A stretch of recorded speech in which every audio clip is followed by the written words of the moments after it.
धन जननी धन भूमि धन नगरी धन देश, धन करनी धन कुल धन, जहाँ साधु प्रवेश। जगत गुरु तत्वदर्शी संत रामपाल जी महाराज जी के अवतरण दिवस पर दिनांक 6 से 8 सितंबर 2025 को नेपाल सहित भारत के 12 सतलोक आश्रमों में 3 दिवसीय महासमागम का आयोजन किया जा रहा है।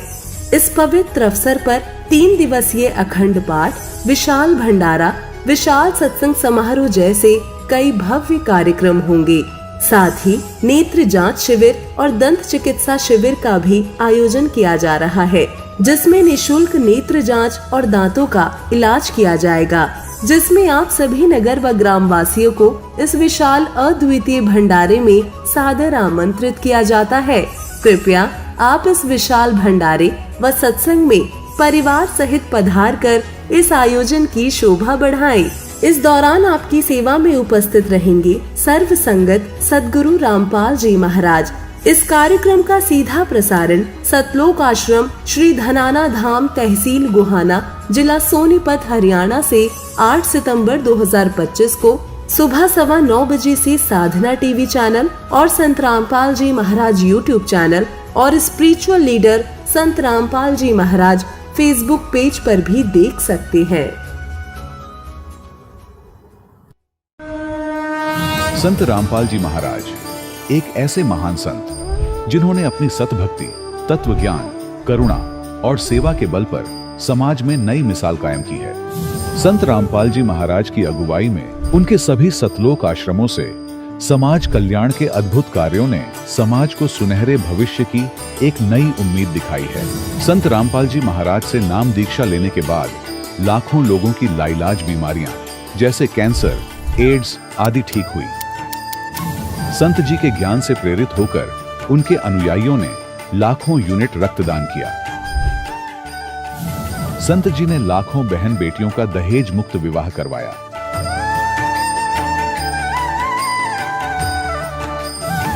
संत जी ने लाखों लोगों का नशा छुड़वाया, करोड़ों उजड़े परिवार बसे। संत जी के आश्रमों में समागम के दौरान निःशुल्क नेत्र चिकित्सा, दंत चिकित्सा प्रदान की जाती है।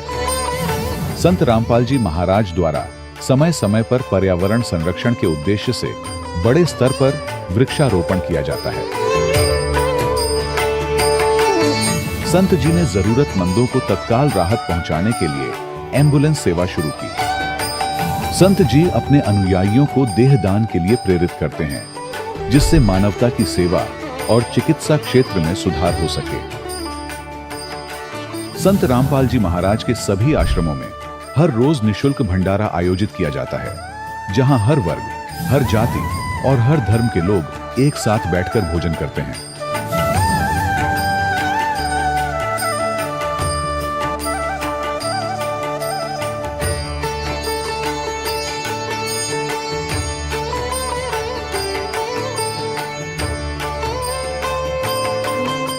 संत रामपाल जी महाराज की अन्नपूर्णा मुहिम ने गरीब और बेसहारा लोगों के जीवन में एक नई ऊर्जा और उम्मीद को जन्म दिया है। घर घर खाद्य सामग्री और जरूरी मदद पहुंचाकर संत रामपाल जी महाराज ने लोगों को दुख और मजबूरी से लड़ने की ताकत प्रदान की है।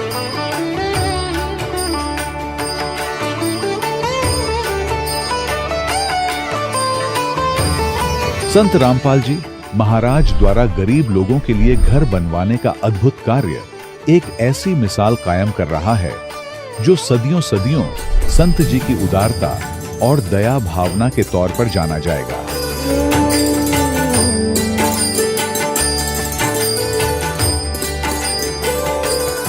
संत रामपाल जी महाराज के आश्रम में हजारों बुजुर्गों को सम्मान और प्यार के साथ जीवन जीने का अवसर मिलता है। उनके खाने, रहने और स्वास्थ्य की पूरी जिम्मेदारी संत रामपाल जी महाराज उठाते हैं। अनाथ बच्चों के लिए संत रामपाल जी महाराज के सभी आश्रम किसी वरदान से कम नहीं। यहाँ उन्हें शिक्षा, संस्कार और भविष्य के लिए बेहतर अवसर प्रदान किए जाते हैं। चाहे बाढ़ हो, भूकंप या महामारी, संत रामपाल जी महाराज और उनके अनुयायी हमेशा ही जरूरतमंदों के लिए सबसे आगे खड़े रहते हैं। कोविड महामारी के दौरान संत रामपाल जी महाराज के आश्रमों से करोड़ों लोगों के लिए भोजन, दवाइयां और जीवन रक्षक सामग्रियां उपलब्ध कराई गई। चाहे गरीब की मदद हो या किसी शोषित और पीड़ित वर्ग के हक और सम्मान की लड़ाई, संत रामपाल जी महाराज ने हमेशा ही उनकी दबी आवाज को सरकारों तक पहुंचाया है और उन्हें उचित न्याय दिलवाने में अहम भूमिका अदा की है। समाज में आध्यात्मिक और सामाजिक मूल्यों के प्रति जागरूकता लाने में संत रामपाल जी महाराज हर कदम पर मानवता के सच्चे सेवक साबित हुए हैं। संत रामपाल जी महाराज का जीवन हमें सिखाता है कि सच्ची सेवा वही है जो निस्वार्थ भाव से की जाए। आइए हम भी इस महान सेवा के कार्य में इस महान संत से जुड़ें और संत रामपाल जी महाराज से नाम दीक्षा लेकर अपने जीवन को धन्य बनाएं।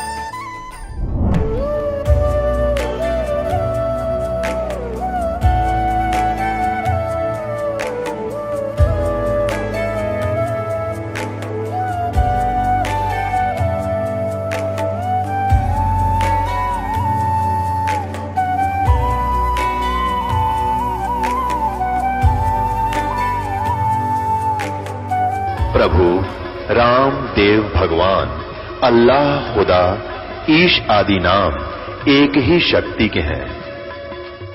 वो कैसा है, कहां है, कैसे मिलता है, किसने देखा है?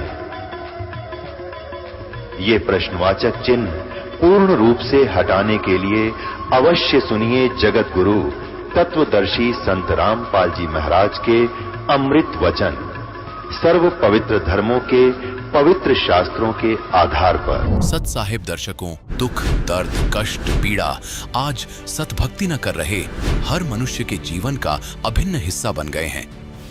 भक्ति तो आज सब कर रहे हैं, पर शास्त्रानुकूल भक्ति विधि न होने से उन्हें अपने जीवन में इसका खामियाजा भुगतना पड़ रहा है।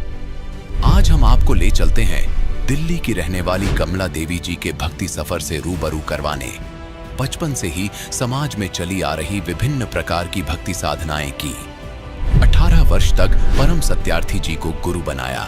दुखों से राहत पाने के लिए जिसने जिस देवी देवता की पूजा अर्चना बताई वो की, परंतु कोई राहत नहीं मिली। इसके विपरीत कमला जी की जिंदगी में दुख अनचाहे मेहमानों की तरह दरवाजा खटखटाने लगे।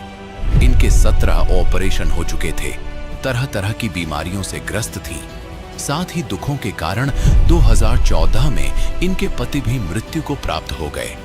पर फिर इनका दुखों का सिलसिला यहीं खत्म हुआ जब इनको मिली तत्वदर्शी संत रामपाल जी महाराज जी द्वारा लिखित पुस्तक ज्ञान गंगा, जिसे पढ़ने के बाद इनके जीवन में चमत्कारिक लाभ मिलने शुरू हो गए और खुशियों ने दस्तक देनी प्रारंभ कर दी। सुनिए कैसे कमला जी ने दुखों से निजात पाई और इनके जीवन में खुशियों की बौछार आई। नमस्कार जी। नमस्कार सर जी। क्या नाम है बहन जी आपका? कमला दासी है जी। बहन जी आप कहाँ से आई हैं? मंगोलपुरी दिल्ली से आए भगत जी। बहन जी संत रामपाल जी महाराज से कब जुड़े आप? 2013 में जुड़े, 23 अक्टूबर को भगत जी। बहन जी संत रामपाल जी महाराज से जुड़ने से पहले क्या आप कोई भक्ति साधना भी करती थी? करते थे भगत जी। हम 35-40 साल से ज़्यादा राधा स्वामी में थे। चरण सिंह महाराज जी से नाम लिया था हमने, भक्ति करी उनकी हमने 35-40 साल, लेकिन उस भक्ति से हमारे को कोई लाभ नहीं हुआ।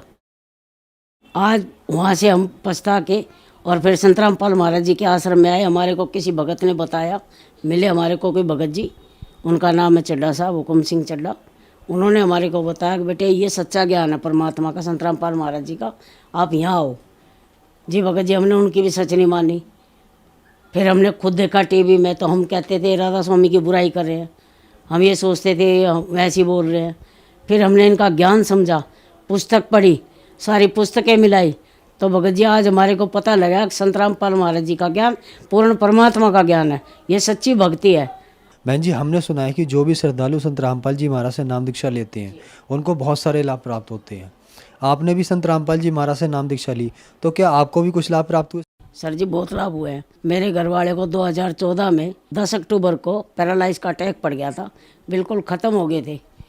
बिल्कुल ख़त्म हो के उसके बाद हमारे बड़े बेटे ने, जो 30-35 साल पुराना हमारा फैमिली डॉक्टर था, उसके पास फ़ोन किए। उसने 20 फ़ोन काटे, जो कभी बंदा एक भी फ़ोन नहीं काटता था। उसने 20 फ़ोन काटे तो बेटे के याद आई कि सतलोक आश्रम फ़ोन मिलाऊं। जब फ़ोन मिला तो किसी भगत ने फ़ोन उठाया वहाँ से, तो भगत ने कहा कि भगत जी बात नहीं हो सकती, परमात्मा का सत्संग चल रहा संत रामपाल महाराज जी का। उन्होंने कहा, बेटे ने मेरे ने रोते रोते बड़े बेटे ने, कि भगत जी बात करा दो परमात्मा से, मेरे पापा ख़त्म हो चुके हैं पैरालाइज का अटैक पड़ के। तो भगत जी परमात्मा से बात कराई। परमात्मा ने कहा, बेटे बंदी छोड़, दया करेंगे, दंडवत करके अमृत जल और प्रसाद दे दे। तो भगत जी मालिक ने इतनी दया करी, संत रामपाल महाराज जी ने, इतने बेटे का फ़ोन भी नहीं कटा। इतने तो मेरे घर वाले ने यूँ कह दिया, बेटे मैं बाथरूम करने जाऊँगा। बाथरूम करके भगत जी गली में टहल के आया, गली से टहल के घूम घाम के फिर घर में आया। हमारे पूरे घर में रोआराहट मच गया था, ख़त्म हो चुके थे, बिल्कुल एक मिट्टी पड़ी थी घर में। इतनी दया करी मालिक ने, मैं आपसे बता नहीं सकते। हमारा सारा कुनबा रोआराहट मच गया था घर में। उसके बाद भगत जी सुबह गए सतलोक आश्रम, तो परमात्मा दर्शन देने आते हैं, सर पे हाथ रख के कहते हैं, कौन मरा है? अभी नहीं मरा है, भक्ति कर बेटे दब के। उसके बाद सर जी आपको क्या बताऊं, इतनी दूर बेटा खड़ा था, उससे क्या भक्ति कर बेटे, कौन मरे तेरा बाप। जो 3 हार्ट अटैक हो चुके थे, उससे पहले तो डॉक्टरों ने ये कहता था इतने जिएंगे, इतने ये दवाइयाँ खाते रहेंगे। आज 7 साल होने को है भगत जी, सारी दवाइयाँ छुट्टी हुई उनकी। 4 बार पैरालाइज हो लिया, 3 हार्ट अटैक, 7 अटैक कम नहीं होते भगत जी। आपको क्या क्या लाभ बताऊँ। चौथा अटैक ऐसा पड़ा था दिमाग पे, जो याददाश्त ही चली गई थी उनकी, बिल्कुल यादगिरी नहीं थी कुछ भी, सब कुछ को भूल गए थे। आज बंदी छोड़ के इतनी दया संत रामपाल महाराज जी की कि सब कुछ उनको याद है। जो जिंदगी में पुरानी बात हमारे याद नहीं, जो उनके याद है। आज मालिक ने इतनी दया कर रहे हैं, संत रामपाल महाराज जी ने पूरा जीवन दान दे रखा है। आज मालिक की दया से बिल्कुल ठीक है। वो मेरी छोटी बहू बिल्कुल अपाहिज हो चुकी थी, आज मालिक ने दया करी, जो कई लाख रुपए लगा के ठीक न हुई, आज परमात्मा की शरण में है, बिल्कुल अब कूदती फिरती है, चलती है। राधा स्वामी की भक्ति करते थे जब हम, तो जब ये कैंसर हो गया था, ये निशान है मेरे गर्दन में देखो, ये इतना हो गया था। डॉक्टरों ने जवाब दे दिया था कि ऑपरेशन करेंगे ख़त्म हो जाएंगे। संत रामपाल महाराज जी से अरदास लगाई, आज बंदी छोड़ने बिना ऑपरेशन के ठीक कर दी हूँ। आँखों से अंधी भी हो गई थी, बिल्कुल 4-5 साल अंधी भी रही हूँ। 6 mm की पथरी थी मेरी पित्त की थैली में, वो गायब कर दी। 26 mm की पथरी मेरे घर वाले के थी, वो गायब कर दी। रसोड़ी थी कंधे में, वो गायब कर दी। बिना ऑपरेशन के ठीक करी संत रामपाल महाराज जी ने, हम दोनों तीनों जने। मालिक ने इतनी कृपा करी, आपने बता नहीं सकती। मैं भगत जी बताऊँ तो दिन रात बताने में ही जाएगा, इतने फायदे दिए। मैं शरीर से बिल्कुल बेकार हो गई थी, एक मुर्दा हो गई थी सर जी। आज परमात्मा ने बचा रखे हूँ। संत रामपाल महाराज जी की शरण में मेरे को एकदम से मुर्दा लेके गए थे मेरे बच्चे, गाड़ी में डाल के रोते हुए ले गए थे। 2 घंटे के बाद तो ऐसी होगी जो मेरे कुछ हुआ ही नहीं था। आज से आपके सामने खड़ी हूँ, ये सब दुनिया देख रही होगी आज मालिक की दया से मुझे, कि परमात्मा ने मेरे को कितना बचाया, संत रामपाल महाराज जी ने। बहन जी, संत रामपाल जी महाराज ने आपको बहुत सारे लाभ ही लाभ दिए, तो जो श्रद्धालु आज आपको देख रहे हैं, खास करके वो महिलाएं जो बहुत दुखी हैं, उनके लिए आप क्या कहना चाहेंगी? मैं तो सबसे हाथ जोड़ के विनती यही करूँगी जी, कि जल्दी से जल्दी संत रामपाल महाराज जी के शरण में आए और अपने दुखों को दूर करवाओ। जी, संत रामपाल जी महाराज की शरण में कैसे आ सकते हैं? 8 बजे तक सत्संग आता है टीवी पे, उसको पूरा देखो, ज्ञान समझो और फिर आओ। ज्ञान गंगा है, जीने की राह है, भक्ति बोध है, काफ़ी किताबें हैं, उनको पढ़ो, ज्ञान समझो परमात्मा का। देखो परमात्मा कितनी दया कर रहा है। आज मालिक ने पूरा विश्व में नाम दीक्षा दे रखी है, मालिक ने बहुत कृपा कर रखी है। परमात्मा ने इतनी दया करी है, सब डॉक्टर फेल हैं इनके आगे, इनसे बढ़ के कोई डॉक्टर नहीं है, हमने खुद देख चुके हैं।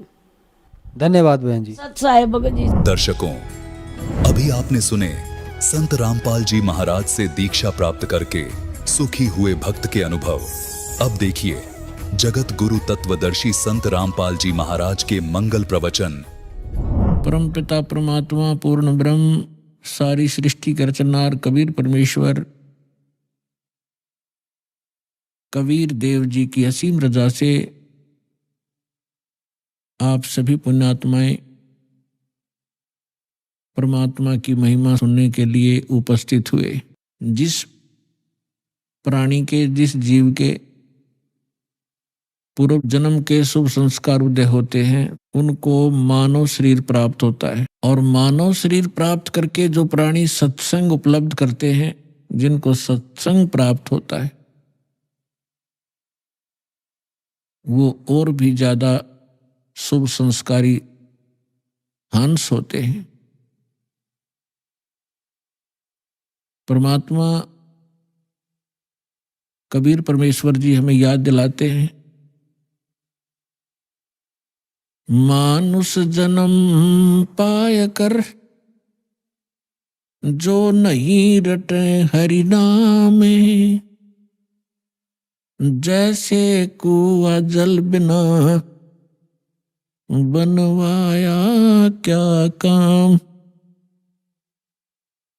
परमेश्वर जो हमारे जनक हैं, जो हमारे हितैषी हैं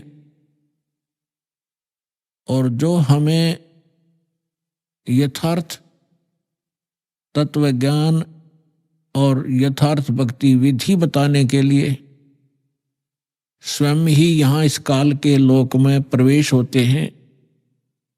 सतलोक से अपने निज सुख में स्थान से चलकर वो भगवान आते हैं।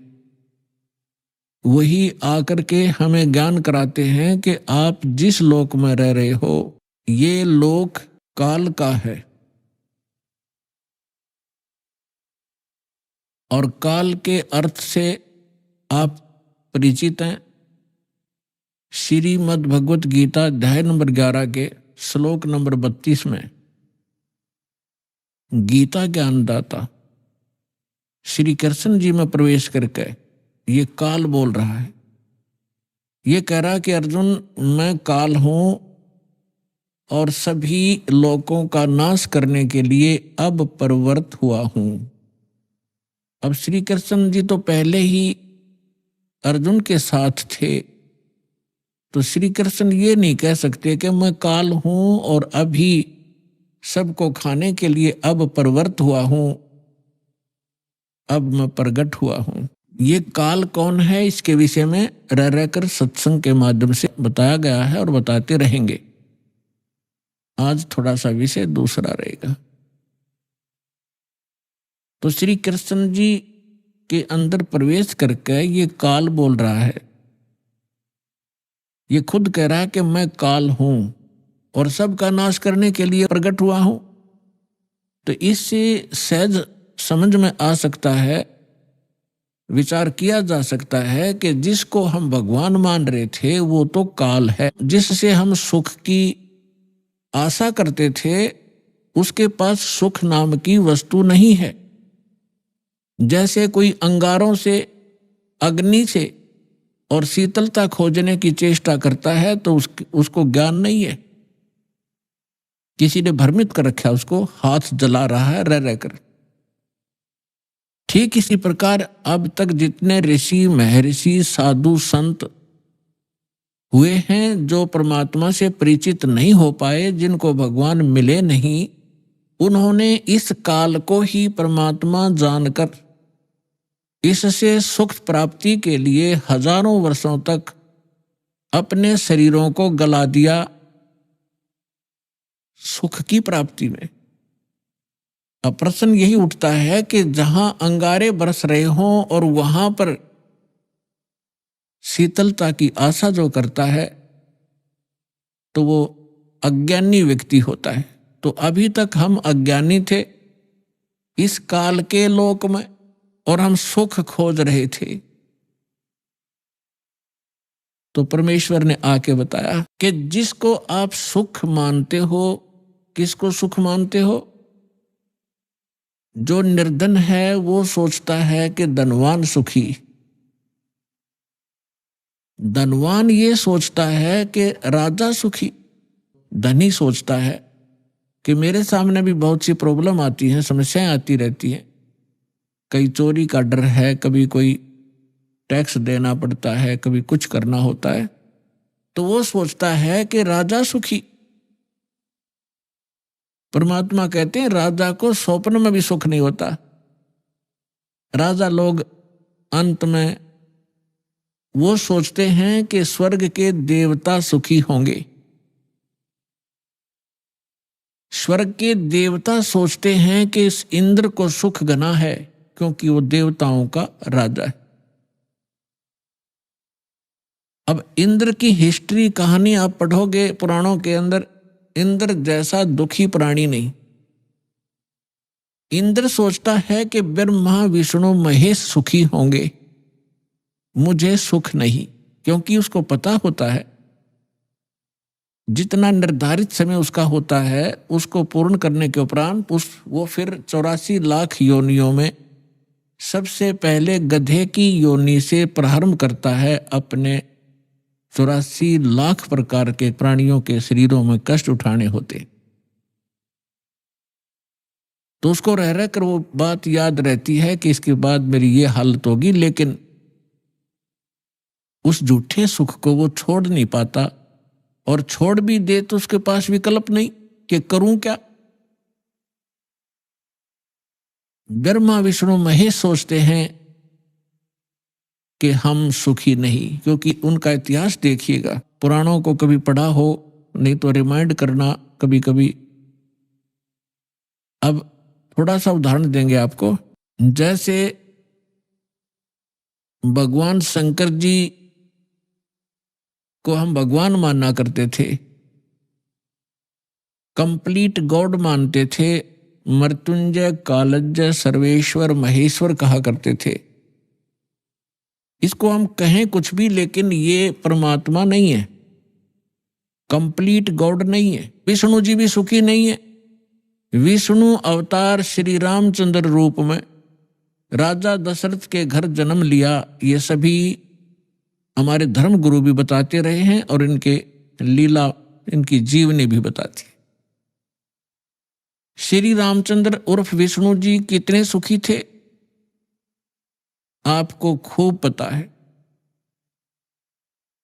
छोटी सी उम्र में विवाह हुआ, विवाह होते ही वनवास हुआ, और वनवास के अंदर उनकी धर्म पत्नी का अपहरण हुआ। रावण के साथ युद्ध हुआ, करोड़ों जीवों का विनाश हुआ। उसके बाद फिर वापस आए, लेकर अपनी धर्म पत्नी सीता जी को घर पे लेकर आए। किसी धोबी के कहने से उनको घर से निकाल दिया, गर्भवती को। परिवार कहीं और श्री राम कहीं। वो प्राणी सपने में सुखी नहीं हो सकता जिसके बालक दुखी हो कि तो जंगल के अंदर। जिस समय श्री रामचंद्र जी को वनवास प्राप्त था, सीता जी का अपहरण हो चुका था, श्री रामचंद्र जी विलाप कर रहे थे, रो रहे थे सीता जी की खोज में। ऊपर से भगवान शंकर अपने द्वीप से, अपने लोक से श्री रामचंद्र जी अर्थात विष्णु जी को प्रणाम कर रहे थे। ऊपर से पार्वती जी की दृष्टि पड़ी कि ये किसको प्रणाम कर रहे हैं महेश्वर। पूछने पर पता चला कि नीचे जो व्यक्ति रो रहा है, वृक्षों से लिपट लिपट कर रो रहा है, पशुओं से गले मिल रहा है, उनसे पूछ रहा है मेरी सीता कहाँ गई, उसको ये प्रणाम कर रहा है और उसको विष्णु भगवान का अवतार बता रहा है कि भगवान विष्णु है। पार्वती जी को ये बात अच्छी नहीं लगी, उसको विश्वास नहीं हुआ कि सचमुच ये व्यक्ति जो सामने रो रहा है और जिसकी पत्नी का अपहरण हो चुका है, जिस कारण से रो रहा है, तो ये भगवान नहीं हो सकता।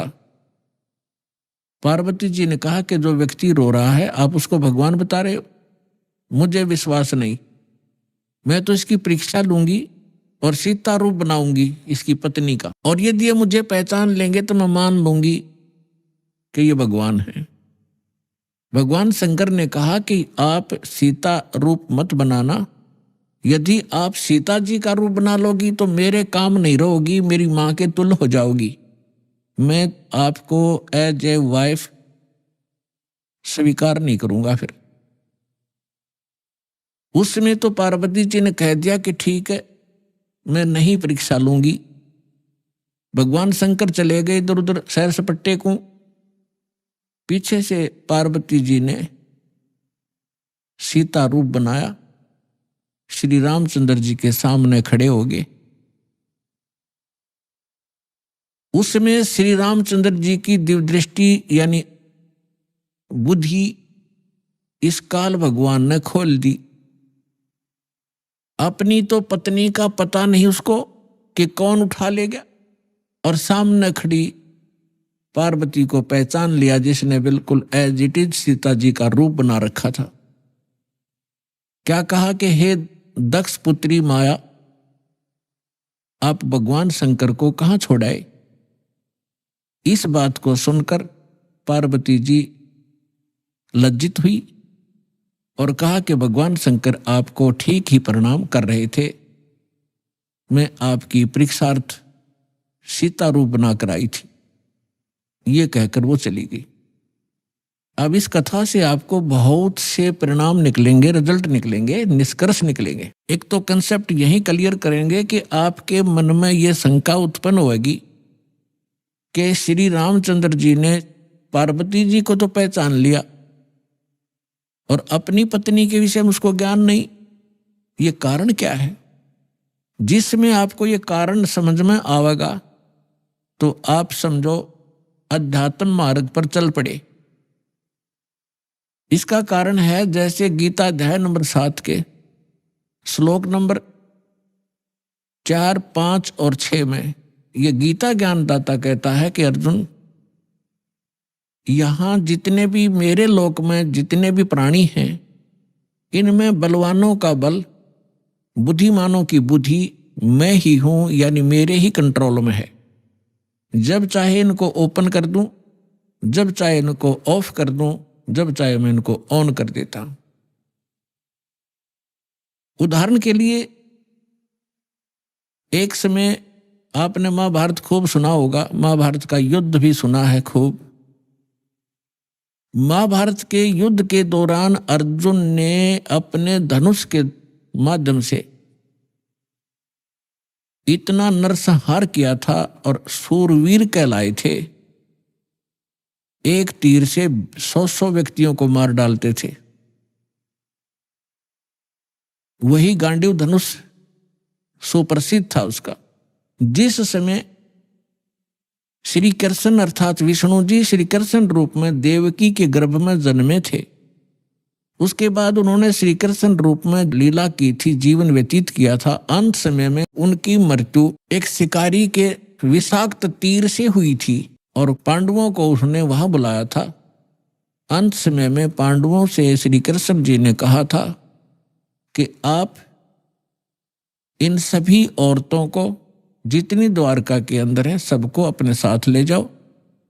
यहाँ पर यादव कोई बचा नहीं है, क्योंकि दुर्वासा जी के श्राप से इंक्लूडिंग श्री कृष्ण जी यादव कुल पूरा नाश हो गया था। छोटा बालक भी नहीं बचा था।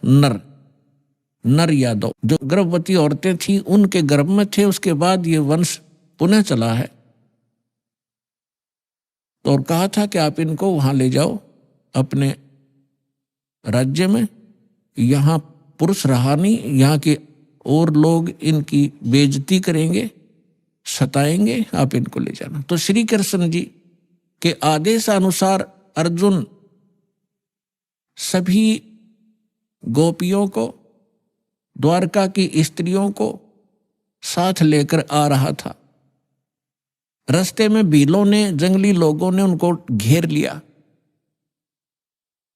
अर्जुन उनसे लड़ने की तैयारी करने लगा। उसके हाथ से गांडीव धनुष उठा नहीं और खड़ा खड़ा देख रहा, थर थर कांप रहा है योद्धा।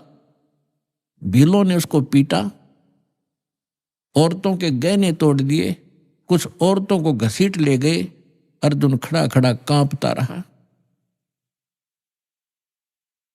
उस समय अर्जुन श्री कृष्ण जी को कोस रहा था कि कृष्ण तूने सदा ही हमारे साथ धोखा ही धोखा किया है।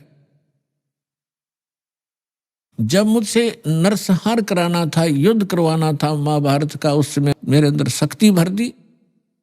एक तीर मारूं था 20 मरे थे। आज वही अर्जुन और वही धनुष, आज मैं इसकी प्रत्यंचा नहीं चढ़ा पा रहा हूं। तो यहां परमात्मा कहते हैं कि जो इस रोग की जड़ है उसका तुम्हें पता ही नहीं। तुम तो श्री कृष्ण को कोस रहे हो, ये काल है जो 21 ब्रह्मांड का स्वामी है। श्री ब्रह्मा, श्री विष्णु, श्री शिव जी के पिता हैं। ये है यहाँ के सारे दुख की मूल। और वो खुद कहता है कि मैं बलवानों का बल और बुद्धिमानों की बुद्धि मैं ही हूं, यानी मेरे कंट्रोल में। अब जब उसने नाश करवाना था महाभारत का, तब तो उसको बल दे दिया, अब स्विच ऑफ कर दिया, अर्जुन खड़ा खड़ा पिट रहा है। ठीक इसी प्रकार श्री रामचंद्र जी को की वहां तो बुद्धि खोल दी कि ये सीता नहीं है, पार्वती है, अपनी पत्नी का पता नहीं, उसको उठा कौन ले गया, ऑफ कर दी फिर बुद्धि उसने। तो पुण्यात्माओं, ये काल एक भयंकर जाल है। जब तक आप इसको नहीं समझोगे, ना भक्ति कर सकते, ना यहां से निकलने की चेष्टा कर सकते। इसीलिए आपको रह रह कर यहां बुलाया जाता है, इस काल के जाल को विस्तार से समझाया जाता है, ताकि आपको डर बने। आप कहाँ रह रहे हो, यहाँ क्या आशा लगाए बैठे हो, किसके लिए सारा दिन भटक रहे हो। एक कोठी बनाऊंगा, एक बंगला बनाऊंगा, कार लूंगा, लड़का बड़ा अफसर बन जाएगा, कल मृत्यु हो जाती है लड़के की या पिता की।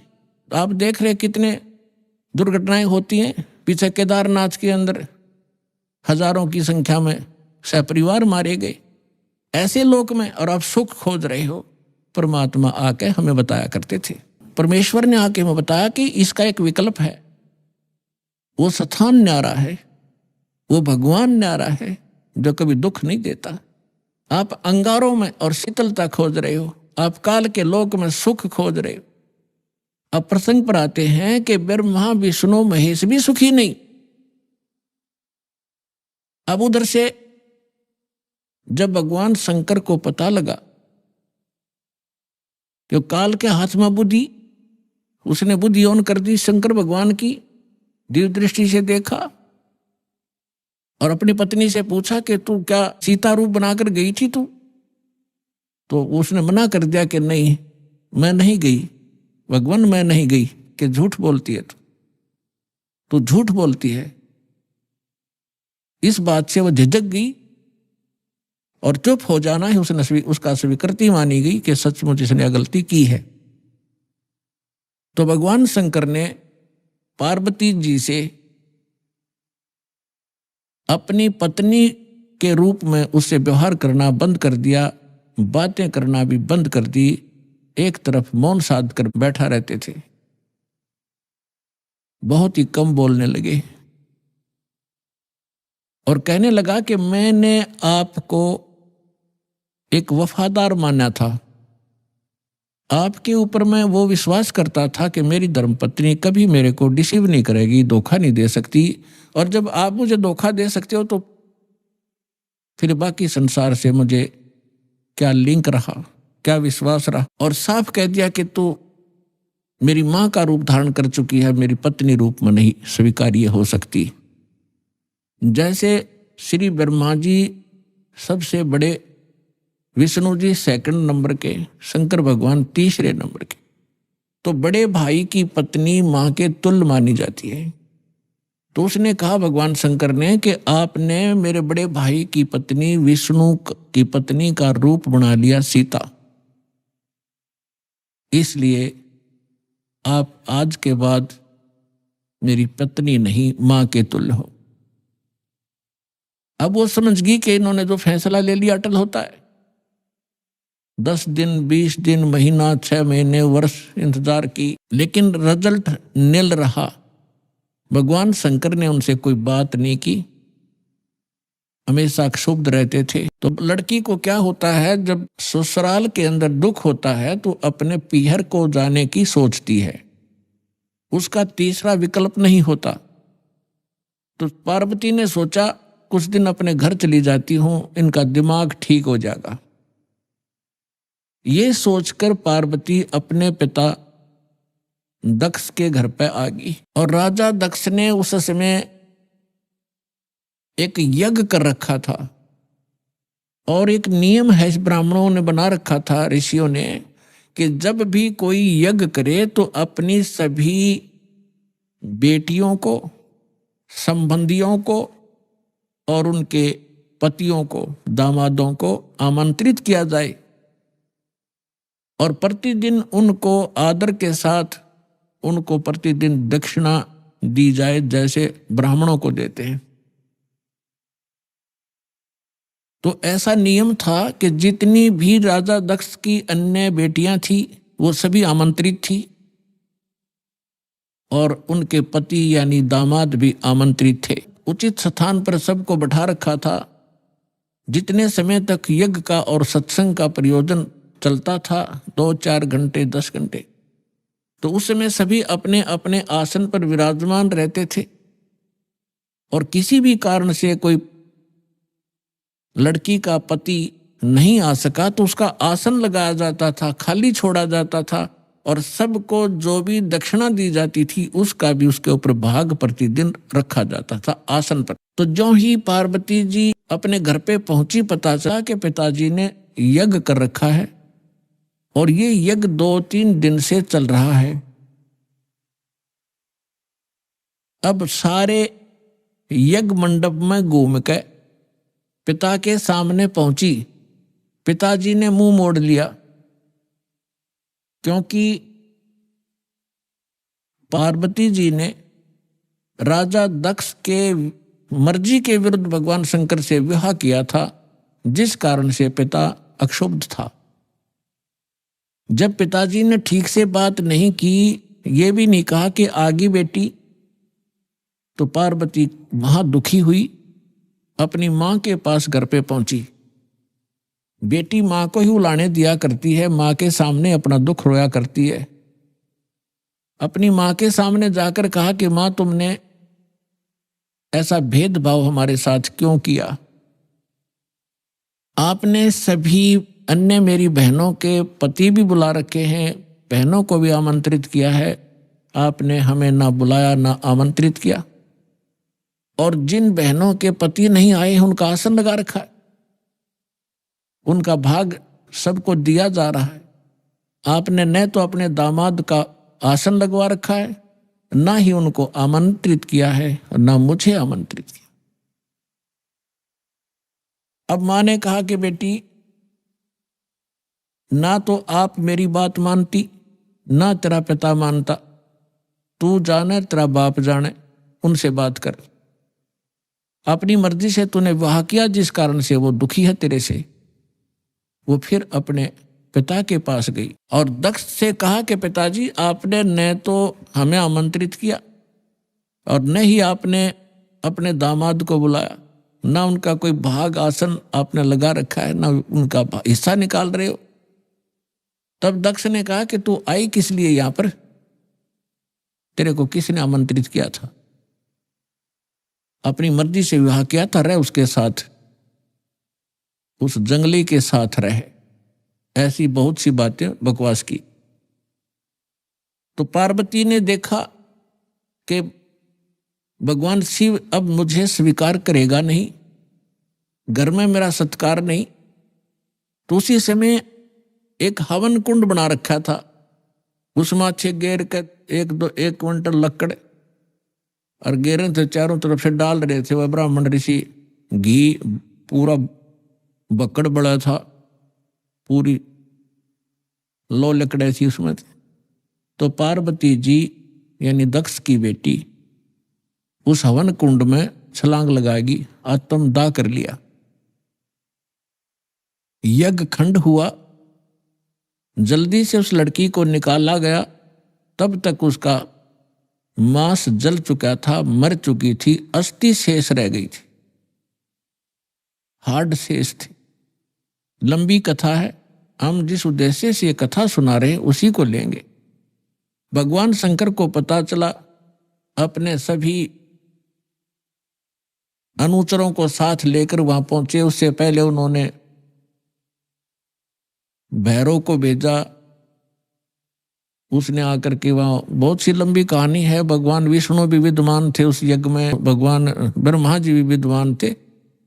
जब उनको पता चला कि भगवान शंकर अपनी सेना के साथ आ रहे हैं तो ब्रह्मा जी तो पहले भाग गए, विष्णु जी भागने लगे। तो दक्ष ने कहा कि भगवान, मैंने आपकी ही सुरक्षा में ये यज्ञ किया था, आप भी मुझे आपत्ति में छोड़ कर जा रहे हो। तो भगवान विष्णु फिर रुक गए थे, उन्होंने लड़ाई की। लड़ाई में फिर वो काफी परास्त हुए, शतब्द हो गए। फिर भाग गए वह वहां से छोड़कर। ये पुराण में वर्णन है, शिव पुराण में। कहने का भाव यह है कि भगवान शिव ने आकर के राजा दक्ष की गर्दन काट दी। अन्य के कहने से फिर उनको दोबारा जीवित किया गया, जैसे कोई बकरा लाकर उसके मुख पर लगा दिया। पुराण की कथा आपने खूब सुन रखी। हम इस विषय पर आएंगे अपनात्मा। जैसे यहां फिर एक शंका उत्पन्न हो जाएगी आपको कि भगवान शिव ने राजा दक्ष को जीवित कर दिया और बकरे की गर्दन लगा दी, तो भगवान शंकर में भी तो शक्ति है। पुण्यात्माओं, जैसे एक बार आदरणीय धर्मदास साहिब जी ने भगवान कबीर परमेश्वर जी से यही प्रश्न किया था कि हे परमात्मा, आप कह रहे हो कि राम और श्री कृष्ण ये समर्थ भगवान नहीं है, यानी विष्णु और शंकर और ब्रह्मा जी। विष्णु जी के अवतार श्री कृष्ण जी आए हुए थे, उन्होंने राजा मोर ध्वज के घर पर एक लीला की थी, जाकर दो साधु रूप बना के। और राजा मोर ध्वज ने अपने पुत्र ताम्र ध्वज को आरे से चीर दिया था, भगवान श्री कृष्ण जी ने उसको जीवित कर दिया था। आप ये कह रहे हो कि ये सक्षम नहीं है, ये बात मेरे गले उतरती नहीं। तब परमात्मा ने उदाहरण दिया था कि पुत्र बात सुन,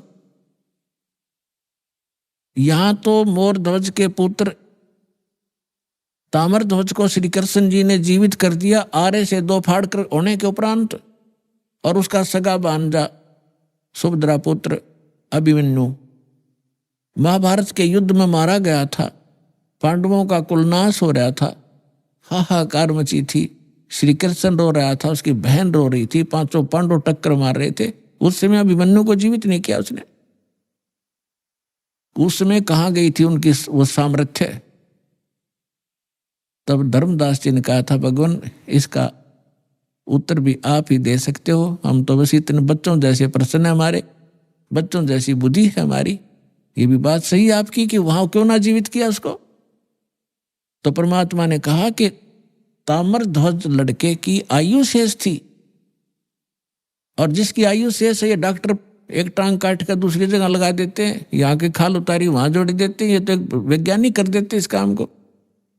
और जिनकी आयु नहीं रहती है डॉक्टर फेल हो जाते हैं, खुद हार्ट का स्पेशलिस्ट डॉक्टर और हार्ट की बीमारी से ग्रस्त, रात में गोली टेबलेट खा भी नहीं पाया, 1 मिनट में सांस पूरा हो गया। तो भगवान से बड़ा ना कोई विज्ञान है, ना ये छोटे भगवान है। भगवान तो भगवान ही है, वो समर्थ है, सत्य पुरुष है।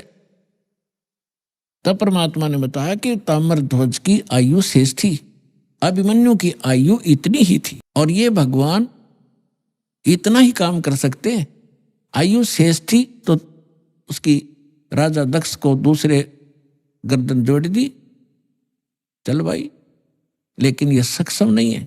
अब आगे देखना क्या होता है कि भगवान शंकर ने पार्वती जी की अस्थियां उठा ली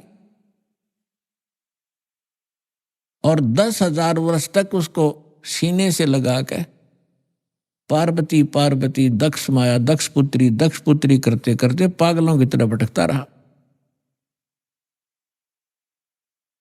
अपने आत्मा हम भगवान ब्रह्मा, भगवान विष्णु, भगवान शिव जी को सुखी माने, ये सुखी है, ये सुखी व्यक्ति के लक्षण है। 10,000 वर्ष तक पागलों की तरह खाना ना पीना ना, हाय पार्वती, हाय दक्ष माया, हाय दक्ष की पुत्री। तो हमारे पास ज्ञान का टोटा था, जिस कारण से हमने प्रत्येक को भगवान और समर्थ मान लिया। देखो ऐसा नहीं कह रहा दास, ना मेरे भगवान ने कहा कि ब्रह्मा विष्णु महेश बिल्कुल यूजलेस है। ये जितने सक्षम हैं, जितनी इनकी सामर्थ्य है, उतना बताया है। जैसे एक स्टेट का, प्रांत का मंत्री होता है और उस प्रांत के मंत्री को कोई प्रधानमंत्री मान रहा है, तो वो भूल है उसकी। अभी आपने सुने संत रामपाल जी महाराज के मंगल प्रवचन। आइए अब सुनते हैं संत रामपाल जी महाराज से नाम दीक्षा लेकर सत भक्ति करके अद्भुत लाभ प्राप्त करने वाले अनुयायी के विचार। दर्शकों, शिक्षित होना आजकल व्यक्ति के लिए सबसे बड़ा वरदान है, या यूं भी कह सकते हैं कि प्रभु की विशेष कृपा है। क्योंकि शिक्षित व्यक्ति आज के समय में सही गलत की परख आसानी से कर सकता है। आज आपको ऐसी ही शिक्षित महिला की दास्तां से रूबरू करवाएंगे। ये हैं महाराष्ट्र की रूपाली पाटिल जी, जो कि एक शिक्षित महिला हैं और इन्होंने अपनी शिक्षा का सही प्रयोग किया और सही समय पर सही संत की पहचान कर नाम दीक्षा ले ली, जिसके फलस्वरूप ऐसा अद्भुत लाभ हुआ जिस पर शायद आज का विज्ञान पर भरोसा रखने वाला वर्ग विश्वास न करे, पर यह वास्तविक सच्चाई है। आप हैरान रह जाएंगे कि इन्हें कैंसर जैसे भयंकर लाइलाज रोग से मुक्ति मिली है, पति का नशा छूटा है और बच्चे की शारीरिक बीमारी ठीक हुई है। दर्शकों, आपको बता दें, रूपाली जी ने तत्वदर्शी संत रामपाल जी महाराज जी से नाम दीक्षा ली। उन्हीं की शरण में जाने मात्र से उन्हें ये अद्वितीय लाभ मिले हैं और साथ ही संत जी के शुभ आशीर्वाद से इनके बच्चे की तबीयत में बिना दवाई के सुधार आया है। अब सुनिए रूपाली जी के जीवन परिवर्तन की कहानी इन्हीं की जुबानी। बहन जी नमस्कार। नमस्ते जी, क्या नाम है आपका? रूपाली पाटिल। रूपाली जी, कहाँ से आए हैं आप? पुणे, महाराष्ट्र, पुणे से। जी, क्या करते हैं? मैं अभी तो हाउस वाइफ हूँ, लेकिन मैंने ग्रेजुएशन किया है मराठी स्पेशल में। संत रामपाल जी महाराज से कब जुड़े आप? 2004 में हम संत रामपाल जी महाराज जी से जुड़े। संत रामपाल जी महाराज से नाम दीक्षा लेने से पहले क्या आप कोई भक्ति साधना करते थे? जी, जैसे नॉर्मल लोग करते, परंपरागत भक्ति, मतलब पूरी देवी देवता ब्रह्मा विष्णु महेश इनकी भक्ति करते थे। जब आप पहले भक्ति कर ही रहे थे तो आपने संत रामपाल जी महाराज से नाम दीक्षा क्यों ली? मतलब मुझे ऐसे लगा कि उनका ज्ञान मैंने थोड़ा समझा, उनकी बुक पढ़ी, और सबसे पहले ये इंसिडेंस हुआ कि मेरे हस्बैंड ने, मेरे पति, वो दीक्षा लेकर आए। फिर उन दीक्षा लेकर आए तो मैंने उनको लिया कि क्या गुरु दीक्षा लिया आपने, कौन से भगवान है, क्या है? बोलते नहीं, मुझे इतना पता नहीं, मैंने दीक्षा ले ली। और फिर उन्होंने मुझे नियम बताए, और वो जो नियम थे कि कोई नशा, मतलब क्या, ड्रिंकिंग नहीं, दारू नहीं, बीड़ी नहीं, सिगारेट नहीं, तंबाकू नहीं, मांस नहीं, व्यभिचार नहीं, चोरी नहीं, ठगी नहीं। तो मुझे वो नियम इतने अट्रैक्ट हुए कि देखो, मैंने आज तक ऐसे कोई संत नहीं सुने कि ये नियम मतलब मेरा जो लाइफ के तरफ एक गोल था कि इंसान का लाइफ कैसे होना चाहिए, कि उसके लाइफ में सब परफेक्ट होना चाहिए। उसका जो हस्बैंड है तो वो उसे कोई व्यसन नहीं चाहिए, मतलब व्यसन नहीं है उसके साथ। अगर ये नियम मतलब सोचो कि किसी पराई नारी के तरफ बहन बेटी के भाव देखो, उसको रिस्पेक्ट करो, चोरी नहीं, ठगी नहीं, कोई 2 नंबर का काम नहीं। मैंने बोला, मुझे पहले से, वैसे मैं सोशल इसमें ना, सोशल जो इशू होते उसमें पहले से बचपन से मुझे इंटरेस्ट था कि अपना समाज कैसे होना चाहिए, जो भी एक होता है अच्छा समाज होना चाहिए, बुराई नहीं होनी चाहिए, कुरीतियाँ नहीं होनी चाहिए। और संत रामपाल जी महाराज के नियम पढ़ के मुझे बहुत खुशी हुई, अच्छा लगा। ज्ञान तो मैंने सोचा इतना मैंने सुना नहीं था, लेकिन तब तक उनका नियम सुन के मुझे अट्रैक्शन हुआ और मैंने बोला चलो बहुत अच्छा काम किया। और मुझे क्यों और अच्छा लगा कि उसमें जो था ड्रिंकिंग का, मतलब कोई ड्रिंकिंग नहीं करना। तो जैसे हम, मेरे पति का जो बिजनेस है वो इसका है, मतलब ऑटोमोबाइल साइड का था, तो हमेशा पार्टी में जाना या थोड़ा बहुत दोस्तों के साथ उनके फोर्स से, मतलब उनको पसंद नहीं था, लेकिन दोस्त, आजकल का जो ट्रेंड हो गया है हाई फाई सोसाइटी, मतलब क्या, ड्रिंक्स नहीं किए तो आपको गांव के जैसा समझा जाता है। तो उस प्रेशर से वो ड्रिंक करते थे कभी कभी। तो घर में आके हमारा झगड़ा होता था कि मैं बोलती थी क्यों, मुझे पसंद नहीं है, आप क्यों करते हो और क्यों दोस्तों का सुनते, मेरा सुनो, घर में एक साथ रहना है। और ये कोई अच्छी चीज़ नहीं है कि आप किसी के प्रेशर में आके ड्रिंक्स करना। सिर्फ सोसाइटी एक अपना एक जो स्टेटस है वो लेवल के लिए आप ड्रिंक क्यों करना है। मैंने बोला हमारा हमेशा का ये प्रॉब्लम था, सब कुछ अच्छा था, वो मुझे रिस्पेक्ट करते, सब कुछ फैमिली सब कुछ अच्छा था, लेकिन मुझे ये जो उनका गुण था कि कभी कभी ड्रिंक्स करने का, वो बिल्कुल पसंद नहीं था। और जैसी उन्होंने दीक्षा ली तो सोचो मेरा वो पूरा टेंशन ही फिनिश हो गया। देखिए, जैसा कि आप बता रहे हैं कि आपने नियम पढ़े जिसमें लिखा हुआ था कि नशा नहीं करना, व्यसन नहीं करना, किसी की तरफ बुरी नज़र से नहीं देखना। जब हम देखते हैं समाज में या अन्य संतों को जब हम देखते हैं तो सभी संत यही नियम बताते हैं, लेकिन जब हम ग्राउंड लेवल पे देखते हैं तो क्या वास्तव में ये चीज़ें फॉलो होती है? जी मैंने तो मैं अभी महाराष्ट्र पूना से हूँ, या बचपन से लेके महाराष्ट्र में, मतलब पहले जलगांव से लेके पूना तक मेरा जो जर्नी हुआ है, तो मैंने तो देखे, मैंने संत बताते हैं, लेकिन आज तक मैंने कोई भी उनके अनुयायी, जैसे अदर संत है, जैसे बहुत सारे हैं अभी जो गुरु है, उनके कोई भी अनुयायी ये नियम फॉलो बिल्कुल नहीं करते। वो ओनली क्या बोलते हैं उनके, मैंने तो ये भी देखा है कि उनके गुरुजी जो होते हैं दूसरे, जो संत रामपाल जी महाराज को छोड़ के जो आज इस धरती पे जितने भी गुरु है, वो सब बताते ठीक है भाई, थोड़ा बहुत कर लो, आ जाओ दीक्षा ले लो, थोड़ा बहुत कर लो, जब मन होगा डाल दो। लेकिन मुझे ये पसंद नहीं था, और मैंने भी खुद ने देखा कि कोई फॉलो नहीं करता है। आप एक शिक्षित महिला हैं, आपने बताया कि आपके पति ड्रिंक करते थे, आपको वो बिल्कुल अच्छा नहीं लगता था और आपके झगड़े होते थे। लेकिन उन महिलाओं की बात की जाए जो बहुत ही गरीब है, निचले तबके से आती हैं, उनके पति जब इस तरह के नशे करते हैं, तो आप सोच सकते हैं कि उनके परिवार के भरण पोषण के लिए जो कमाई होती है, उसका बहुत सारा हिस्सा वो नशा करने में लगा देते हैं। तो उनके घरों में कितने झगड़े हो सकते हैं, इस बात का अंदाज़ा आप बखूबी लगा सकते हैं। आप उन महिलाओं के लिए क्या कहना चाहेंगे जिनके पति बहुत ज़्यादा नशा करते हैं और बहुत सारी बुराइयों में लगे हुए हैं? हाँ नहीं, उन महिलाओं के लिए तो मैं कह सकती हूँ, देखो आज तक सरकार ने तो कितने सारे नियम निकाले कि दारूबंदी कर दो, यहाँ ये कर दो, और लेकिन हमने जैसे सोचा, पेपर में देखते हैं, न्यूज़पेपर में पढ़ते हैं, टीवी में पढ़ते, ओनली नियम सिर्फ है ना फॉलो करने के लिए नहीं है, वो नियम सिर्फ कागज़ों पे है। ये योजना निकाली, वो योजना, एक मोर्चा निकाला, पैसे देके भी मैंने फॉलो किया है। मैं सोशल वर्क में मुझे इंटरेस्ट था, मैंने देखा है पहले कि लोग सिर्फ नियम है ना ये करते, क्या करते हैं, सिर्फ बनाते हैं, लेकिन उसका वो जो अवलंबन, मतलब जो करना है, वो कुछ भी उसका 0% है, कुछ भी आज तक। तो फिर अब तक तो फिर कितना समाज कब से ये चल रहा है, तो हम तो सुधर चुके होते। अभी जैसे कि आपने बहुत सारी बातें बताई, लेकिन लोगों को ये लगता है कि किसी संत से नाम दीक्षा ली जाए, संत से जुड़ा जाए, तो उसको आर्थिक लाभ हो, शारीरिक लाभ हो, मानसिक लाभ हो, उसको आध्यात्मिक लाभ हो। हम आपसे पूछना चाहेंगे कि आपको संत रामपाल जी महाराज से नाम दीक्षा लेने के बाद आपको क्या क्या लाभ हुए हैं?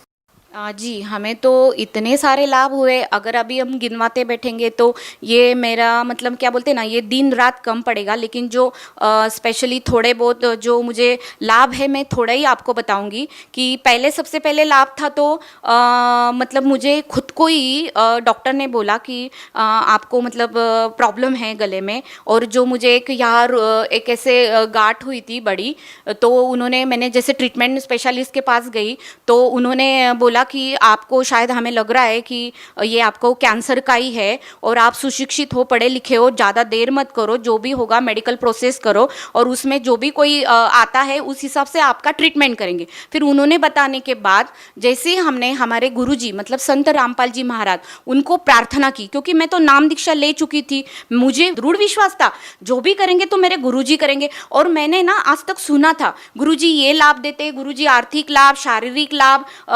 आध्यात्मिक लाभ, सब लाभ देते। तो मैंने बोला अभी ना मैं खुद ही परीक्षा ले लेती हूँ, अभी तो मेरे ऊपर समय आया। तो मैंने अंतर आत्मा से प्रार्थना की, और प्रार्थना करने के बाद फिर गुरुजी को जैसे हमने बोला, मतलब आत्मा से, मैंने मुंह से नहीं बोला। और सोचो जैसे डॉक्टर ने बोला वो ट्रीटमेंट की, और मेरा जो रिजल्ट आया, मेरा जो रिपोर्ट आया, तो आप लोग हैरान हो जाओगे। मुझे कैंसर था, जब मुझे लगा कि अभी मेरी लाइफ थोड़ी है, ज़्यादा लाइफ नहीं है, मेरी पैरों के नीचे की ज़मीन खिसक गई कि मैं भी क्या करूँगी। मुझे लगा मैं तो ठीक है, मैं मर गई तो मेरा बेटा है वो कैसे रहेगा, मेरा हस्बैंड तो शायद शादी कर लेगा, लेकिन मेरा क्या होगा। और मुझे तब लगा कि ये ज़िंदगी इतनी छोटी है, मुझे क्या करना था, और मैं कुछ भी कर नहीं सकूँगी। मैं परमात्मा को मतलब संत रामपाल जी महाराज को प्रार्थना किया, परमात्मा नहीं, मुझे अभी थोड़ा जीना है, मुझे लाइफ दे दो, मुझे इतना जल्दी नहीं मरना है, मेरे बेटे के लिए मुझे जीना है। और इतना चमत्कार हुआ। आप लोगों को चमत्कार लगेगा, आपकी भाषा में ये ऐसे लगेगा कि हम बोल रहे हैं, लेकिन नहीं, मैंने अनुभव किया है। जब खुद के ऊपर आता है ना, इंसान झूठ नहीं बोल सकता। मैं जो भी बोल रही हूँ एक शब्द सच बोल रही हूँ, क्योंकि मैंने जो 2 दिन जब तक मेरा रिपोर्ट नहीं आता, मैंने सहा है कि मृत्यु क्या होती है और जीना क्या होता है। और मेरे परमात्मा ने, गुरु जी ने, संत रामपाल जी महाराज ने इतना प्रार्थना हमने लगाने के बाद उनका ये आया, मतलब उनका मैसेज आया कि बेटा परमात्मा आपको दया करेंगे, आपके संत रामपाल जी महाराज आपके ऊपर ऊपर दया करेंगे। और फिर हमने मेडिकल रिपोर्ट पाया शाम को, तो उसमें लिखा था कि मुझे सिर्फ ओनली वायरल इन्फेक्शन है। जो 4 डिसीज मुझे बताया था कि एक सर्वाइकल कैंसर, एक टीबी और 2 ऐसे थ्रोट के हिसाब से ही उन्होंने बताया था। और मुझे और क्यों लगा पता है क्या, तो एक मेरे साथ एक बात हुई। हमारे घर की हेरिडिटी ऐसी है, मेरे दादा को कैंसर था, मेरी जो ये है मतलब मेरे चाचा है वो खुद डॉक्टर थे, उनको तक कैंसर हुआ। और कैंसर मतलब वो लोग अर्ली एज मतलब कम एज में वो गुजर गए, सोचो। और मुझे फिर लगा जो मेरा टाइमिंग आया कि तीसरी पीढ़ी में, डॉक्टर ने बोला हाँ, मुझे हिस्ट्री पूछी और मेरा जब हेरिडिटी देखा तो कि हाँ आपको तो आपके दादा को थ्रोट कैंसर था, आपके चाचा को स्टमक का कैंसर हुआ, और अभी आपको तो 100% कैंसर होना चाहिए। मैंने बोला ठीक है, अभी क्या करेंगे, मतलब बोलना आसान है, लेकिन मैं इतनी तकलीफ से गुजरी ना, मैं बोल नहीं सकती। और जब ऐसे इसमें परमात्मा ने और एक आप लोगों को रीज़न मुझे क्यों दृढ़ विश्वास हुआ, तो मेरी कुंडली थी। मैं पहले बहुत जन्म कुंडली हम मानते थे, मेरी कुंडली निकाली मैंने बहुत बचपन में, जब से मैं कॉलेज में थी। तो मुझे एक इसने बताया था, हाथ देखे कि आपकी आयु ज़्यादा नहीं है, 40 तक ही है, और आपको ऐसा डिसीज होगा कि आप उसमें से बाहर नहीं निकालेंगे। और वही मुझे जब ये गांठ निकला, डॉक्टर ने बोला, तो मैंने जल्दी से वो कुंडली अपने कपाट से निकाली और मैंने टैली किया कि अरे हाँ, मुझे अभी 37 स्टार्ट है, और मैं क्या कैंसर का तो 2 साल कितना भी होना, ये कोइंसिडेंस कैसे हो सकता है। इसीलिए ये सब देखे इतना मतलब आप समझ सकते हैं, ये कोई जादू मंत्र नहीं है। परमात्मा ने इतनी दया की कि इतने मेरे चांसेस 100% कैंसर के होने के बाद भी संत रामपाल जी महाराज ने मेरे ऊपर दया की। उनके मंत्र में, उनकी भक्ति में इतनी ताकत है कि मेरा कैंसर उन्होंने भगा दिया। जी भगत जी, मुझे और 2 लाभ ऐसे हुए कि एक तो इनके साथ इनका मुंबई एक्सप्रेस हाईवे पे एक्सीडेंट हुआ गाड़ी का, और इतना ज़बरदस्त एक्सीडेंट था, मतलब कंटरनर ने पीछे से 2 बार उनको डैश मारा।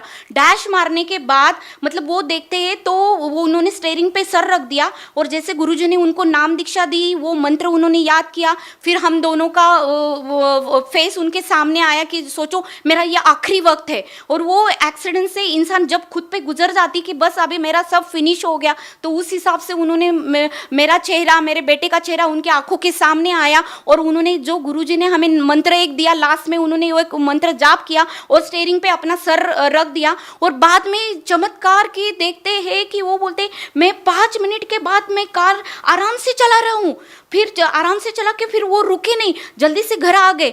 फिर अगर हम सोचते थे फिर कैसे हुआ, तो उसके लिए एक प्रूफ था कि जैसे गाड़ी हमने आके मुझे बोला कि आप जल्दी से नीचे आ जाओ कि देखो मेरा एक्सीडेंट होगा। मैंने बोला पहले पूछा आप कैसे हो, बोलते नहीं मैं ठीक हूँ। फिर देखते हैं तो गाड़ी पूरे पीछे से चिप हुई थी, सब बोल रहे थे वाइबल होके वो पलटी हो सकती थी, कुछ भी हो सकता, लेकिन ऐसे हुआ कि परमात्मा ने उन्हें साक्षात बचा लिया। फिर हमें पता चला कि भगवान क्या है। और दूसरा एक लाभ मेरे बेटे के सामने, वो बेंगलोर में पढ़ने के लिए है, तो वो जैसे घर से दूर था, डॉक्टर ने बोला उसको चिकन पॉक्स निकला, और फिर वो रोने लगा कि मम्मा मैं अभी क्या करूँगा, चिकन पॉक्स निकले मुझे, और अभी मेरा 1 महीना पूरा मेरा स्टडी ब्रेक हो जाएगा और मैं ये नहीं कर पाऊँगा। तो फिर हमने बोला ठीक है कोई बात नहीं, अपन प्रार्थना करेंगे परमात्मा से। आश्रम में प्रार्थना की कि देखो ऐसे हो गया मालिक, हम क्या करेंगे। तो प्रार्थना करने के बाद मालिक ने बोला कि जैसे जोत लगा दो। आपने उसको भी ध्यान आया कि मैंने जोत नहीं लगाई, और जैसे उसने इमीडिएटली जोत लगाई रात को 10:30-11 बजे,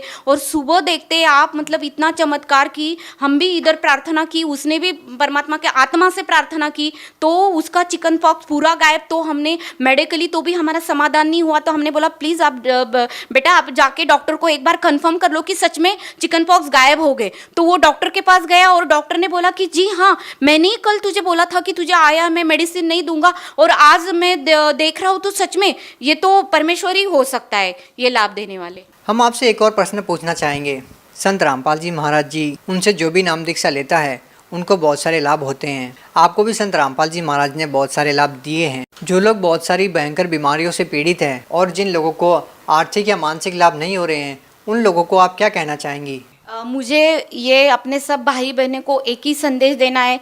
मैं तो कोई ये नहीं कर सकती हूँ, मतलब संदेश देने जैसी मैं उतनी नहीं हूँ, लेकिन मैं प्रार्थना कर सकती हूँ सारी जगत को कि जिनको प्रॉब्लम है ना, आप आ जाओ, आप अनुभव करो, सत्संग सुनो, और एक्चुअली अपने जो ग्रंथ है, बुक है, उसमें क्या नॉलेज है। सबसे पहले हम सब शिक्षित है, हमें कोई हमारा ध्यान भटका नहीं सकता। आज तक हमने जो भी भक्ति की, एक परंपरागत भक्ति की, जो भी मनगढ़ंत सुनते आए, दादा परदादा उनकी भक्ति फॉलो करते आए, लेकिन हमने आज तक नहीं सोचा कि हम जो कर रहे हैं और ये क्यों हो रहा है। अभी हम बोलते हैं भगवान ये करता है, वो करता है।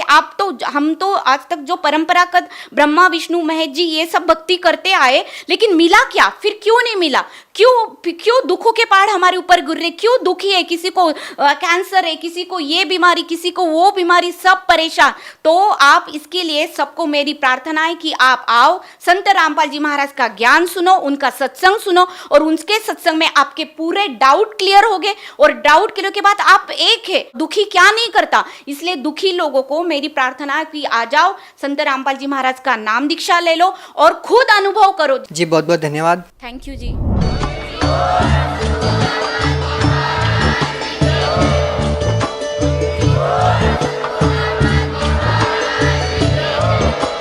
आप सुन रहे थे जगत गुरु तत्वदर्शी संत रामपाल जी महाराज जी के मंगल प्रवचन। अधिक जानकारी के लिए विजिट कीजिए हमारी वेबसाइट www.jagatgururampalji.org। संत रामपाल जी महाराज जी के शुभ आशीर्वाद से पूरे विश्व भर में 500 से भी ज्यादा नाम दीक्षा केंद्र हैं, जिन पर संत रामपाल जी महाराज जी द्वारा ऑनलाइन निशुल्क नाम दीक्षा दी जा रही है। अपने नजदीकी नाम दीक्षा केंद्र का पता करने के लिए संपर्क करें 8222880541।